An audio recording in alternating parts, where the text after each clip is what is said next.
Bangladesh cricket বোর্ডের নতুন একটা সিদ্ধান্ত, সেটা হচ্ছে বাংলাদেশের প্রিমিয়ার লিগ বিপিএল কীভাবে আয়োজন করা যায় এটা নিয়েই ইতিমধ্যে তাদের একটা বৈঠক হয়েছে এবং বৈঠকে তারা একটা সিদ্ধান্ত নিয়েছে এবং সেই সিদ্ধান্তটা হচ্ছে এবার বিপিএল আয়োজন হবে 7টি দল নিয়ে। কুমিল্লা ইতিমধ্যেই বাদ পড়ে গেছে এবং নতুন দল হিসাবে আসছে রাজশাহী। এবার এই নিলাম হওয়া লাগবে, তো বিপিএলের সেই নিলামটা কবে হবে? আর অল্প কয়েকদিনের ভিতরে নিলাম হওয়ার কথা। একটা তারিখ না দিলেও মোটামুটিভাবে সামনের মাসের 20 তারিখের ভিতরে একটা নিলাম হওয়ার কথা বলেছে।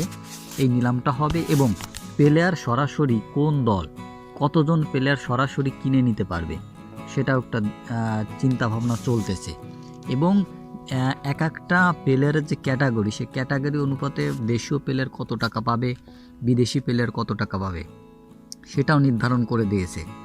দেশি প্লেয়ারদের সর্বোচ্চ হচ্ছে 60 লাখ টাকা এরকম পাবে এবং বিদেশি প্লেয়াররা সর্বোচ্চ গেলে 1.5 কোটি টাকা, এরকম একটা প্লেয়ারের যে লিস্ট করেছে তাদের এরকম বলা হয়েছে।